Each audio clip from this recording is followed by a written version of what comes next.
Well, that's larger than life up there. Okay, so thank you all for coming. By show of hands, how many people here are CISOs?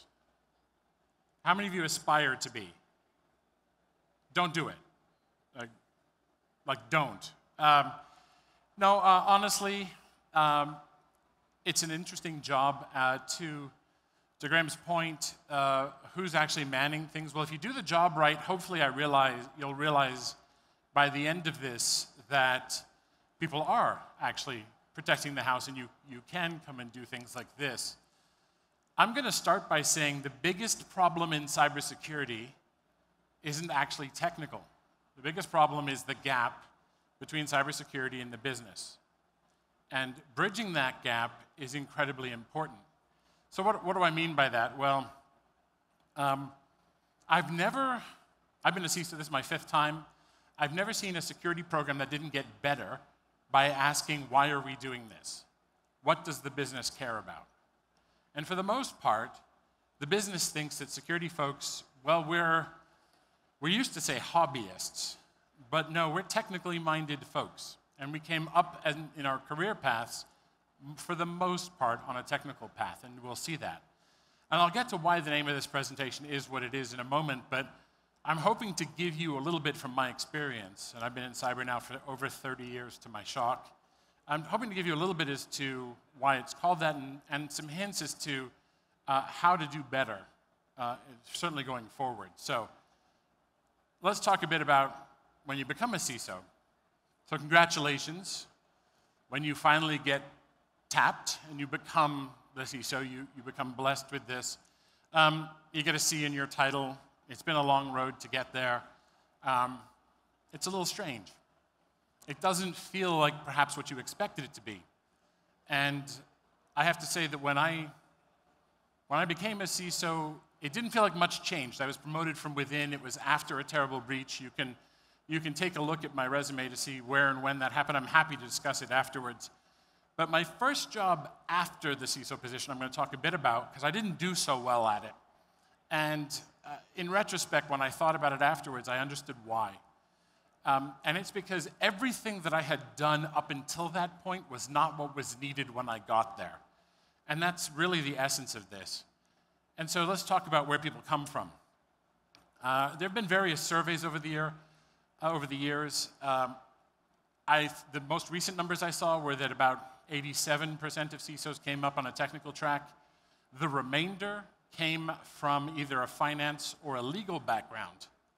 And so there's two sides to this. Either you come up from within and you find yourself a stranger in a strange land saying, so what am I doing here now as a business person?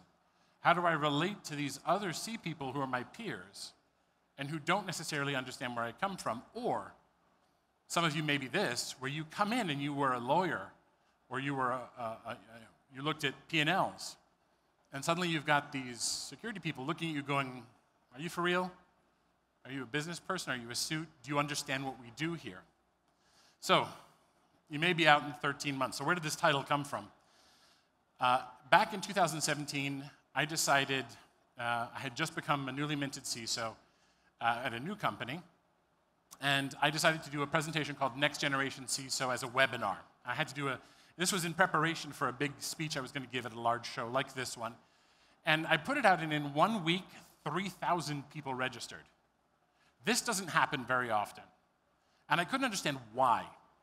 And I was doing some research, because I'm thinking, how do I give advice for what the next generation will be like? And I found an article in Forbes about how the average tenure of a CISO was 13 months. And this surprised me. I then realized it was my 13th month at this company. And that's a bit startling, because I realized I was either going to succeed or fail right around then, and I would have some inkling to it. Incidentally, I lasted 7 years, and I joined Zscaler in March of this last year. So my 13th month at Zscaler will be coming up in about 3 months. So I looked back, and I had been 5 years at McAfee, 5 years at CA, 7 years at RSA as the CTO. I thought, hey, I'm a fairly medium to long-term career person, but then I realized I had had 2 short stints. I'd been at Arbor Networks for 20 months, and prior to that, only 6 months. And I had done very poorly in that 6 months. Why am I sharing that? Well, because when I went to MicroStrategy as a CISO, wonderful company in many ways, I failed to do something really important. I failed to make it clear that I was a business person first. And to be honest, I probably wasn't. What you have to do when you are at the C level is realize you aren't there to be the smartest cyber person in the room anymore. So to Graham's point about who's holding down the fort, it shouldn't be you on the scopes. In fact, your job is to make sure, through conversation, through business meetings, through work, but it's to make sure that the security department is aligned to the business and that you are, in fact, getting acceptable risk for acceptable return. And that means trade-offs with the rest of the business. And so what I did wrong at MicroStrategy was every time cyber came up, I leapt on it. I was trying to prove I was the smartest cyber person in the room, as I had been for my whole career to that point. And I didn't have to prove that to anybody. So why was I doing that? The flip side of that is I gave nobody else a chance to be a cyber person. If cyber came up, I didn't let them own it. I answered it immediately. And my realization was the CIO is a cyber person, the CTO is a cyber person, and so too are most of the other people in the room, or they should have the chance to be. By that I mean the CFO should be able to get into conversations about it. So should the CEO. And that was my mistake. And I think that could be avoided in many, many other instances. So I did a check before I came on stage earlier today. And the tenure for the average CISO I saw is still the lowest at the C level, which means we tend to do short job, maybe a longer job. And we're not really conversant with what makes us successful. My hope is that those of you who put the hand up about wanting to be a CISO, when you get there, you get a little bit out of this presentation that will help you. And for those of you who are there, maybe it will help you improve your game. So I think the first job of the CISO is primarily a logistics and a social one, not purely as a voice of risk. Of course you do that, but I think we all know that. This is what you should be doing. You should be the chief risk storytelling officer in your organization. A gentleman named Jim Routh was a good friend. He's a CISO at Aetna. He was then at Mass Mutual in Boston, where I live.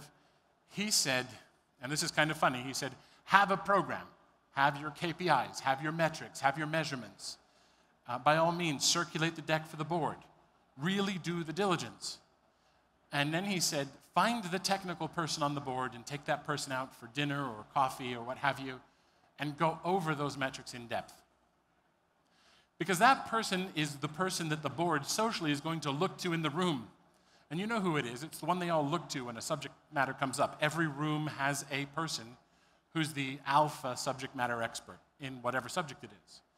And he said, if you've convinced that person correctly, when the subject of your discussion comes up, risk and the things you want to do, everyone will look to that person and he or she will be nodding. And then you present a story. People relate to and understand stories. Now, this isn't the same if it's a crisis or an emergency meeting, but he's correct. And the other thing I would add to that is you should never be presenting a deck for the first time at the meeting, nor a metric, nor a graph. And you're going to hear at this show some wonderful presentations from fellow speakers about risk quantification. That's very important. And I would say do so carefully, knowing how quantification is done in a company. But this one, being able to talk to human beings and business people about cyber is very important for translation in one direction, and then to take the business strategy and bring it back. One of the superpowers that I got and have used since is being close to the customer.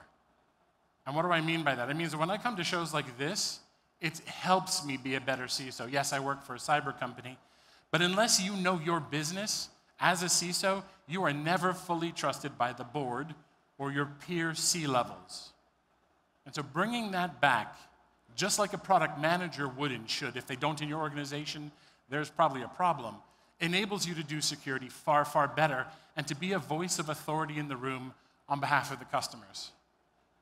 So, having said that, the world needs more security people. One of the panels I'm going to be giving here, and I've noticed some of the talks are about burnout in our industry. I spoke with John Olczyk at ESG prior to coming in preparation for this. He has some excellent primary research. He told me 37% of CISOs either quit or dream of quitting their job. That's a staggering number, over a third. I've known some friends who have quit. One went and became a carpenter, one went and got into the coffee business, and sadly, I know some people who have unfortunately hurt themselves and committed suicide. This is the extreme pressure we're under.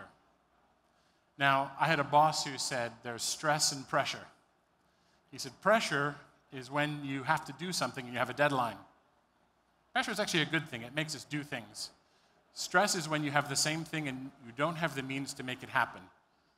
And Will, before, actually alluded to the SEC and the unfortunate case right now with Tim Brown. That's pressure. But it's stress when you can't do something about it. It's stress when your board says no.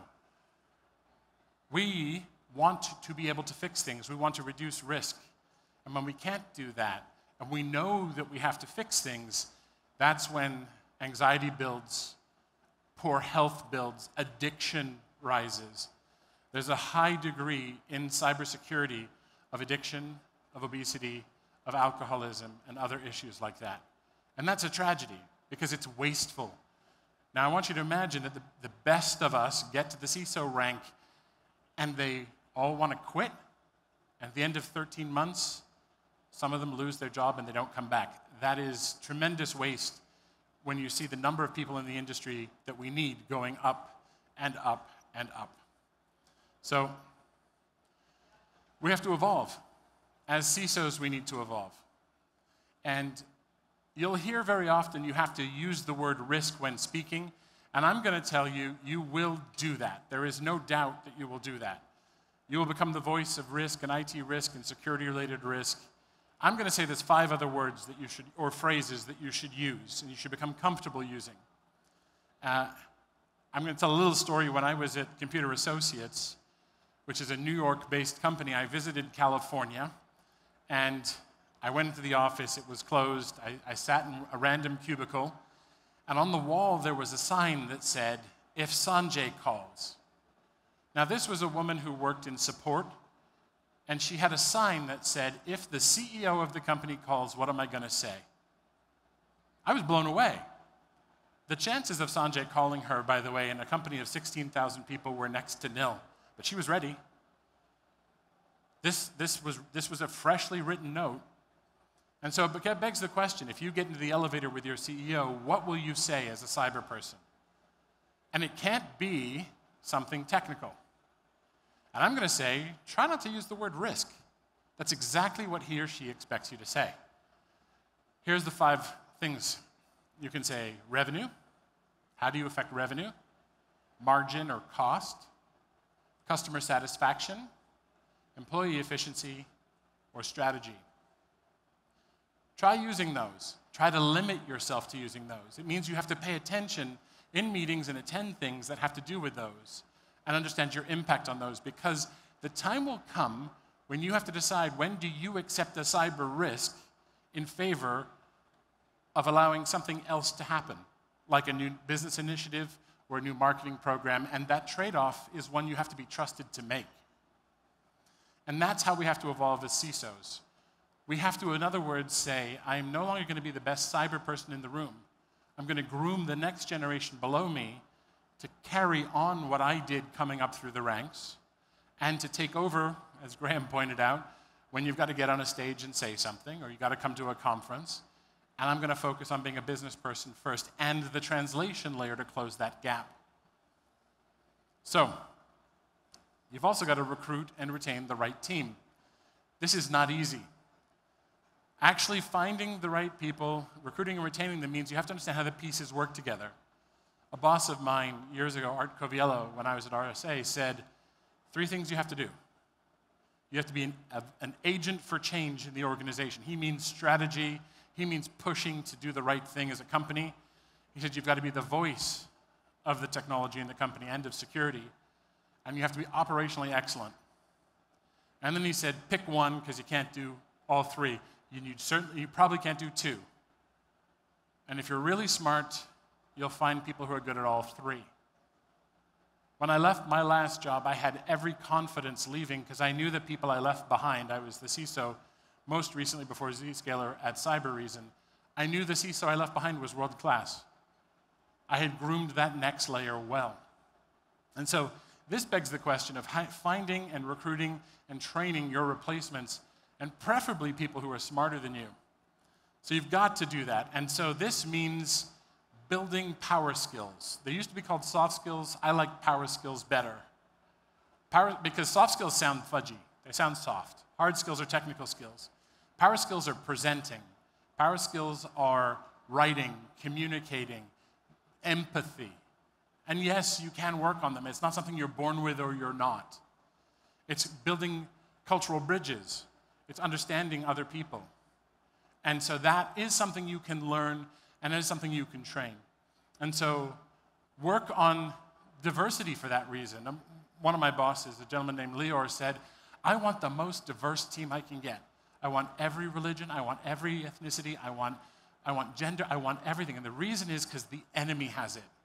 He says, yes, it's the right thing to do, but I want every idea, I want every voice possible on my team. And he was completely right. So then you have to hone your skills. And this is super important as well. So I mentioned, of course, power skills. You should work on yours. This was where that next generation CISO came in. But you've got to get the business skills, because chances are, if you did your CISSP, you didn't get the business skills. And you certainly didn't get the skills in your company's business. There's only one place to get that, and that is in the business. That is talking to the men and the women that do the business every day. And if you're in the government, there's a business. Serving the citizens, accomplishing the mission is the equivalent of that. And so you have to hone your skills on a continuous basis. That's the other reason to come here, by the way. I'll get to the last reason you come here in a moment. So you've got to make sure that you are constantly self-improving, and there's a degree of humility required for that. So we'll get to that as well. And you got to make new friends. So what do I mean by that? Well, there's a wonderful book called The Trust Equation. It's actually a proportionality, but it's called The Trust Equation. And it says there are 4 factors for trust. 2 of them we always blame when we don't trust someone. The first is credibility, that someone knows their business. They know what they're doing. They know their subject matter. You say, I don't trust him. He doesn't know what he's doing. The second is reliability, that they do what they say and say what they do. You say, I can't trust her because she's never here. She doesn't do what she says. Believe it or not, when you get to the top levels, those 2 are rarely true. Very rarely. The last 2 are the most important. And the first of those is intimacy, that you like to be together. Another reason to be here, a reason to do offsites, a reason to have meals together is to get to know one another, to genuinely care about each other. That's what the worst thing about COVID was, that we didn't spend time together. Zoom doesn't cut it. Love Zoom. It helps in many, many ways, but you've got to spend time together, and that's why we come to things like Black Hat here in Riyadh. The last is alignment. You cannot trust someone who's sitting across the table from you if you think they have a different outcome they want to achieve. And so one of the things I do is I share MBOs, I share objectives. If somebody wants to say I want to deploy zero trust, and they're thinking about how long their tickets are going to be open for, I take the ticket objective. And that's important. So you've got to make new friends, and you've got to expand networks inside the company and outside. My father actually gave me this advice. He said, Sam, you've got 3 kinds of relationships. Up, you'll keep your boss happy or you'll lose your job. And down, they'll keep you happy or they'll lose theirs. And lateral, nobody has to be your friend, but you absolutely need them. So go make new friends. And be agile-minded. And this is the flexibility part. If you don't know it, go read the Agile Manifesto, which talks about actually making things that get consumed, about efficiency, about incremental improvement, about regular iteration, and the same is true of us as individuals. And so if you don't want to lose your job in 13 months when you get to be CISO, and you want to have a tenure, and you want to do well, and you want to leave a mark, and you want to improve your businesses, that's what you have to be. So, will I last more than 13 months at Zscaler? Because that's coming up. I don't know, but this is the formula I'm going to use. I hope you found this useful, and I hope that you as well, and I hope that you contact me. One of the reasons I'm here is to make new relationships, so please don't hesitate to come and see me afterwards, and I look forward to speaking with you and seeing you after.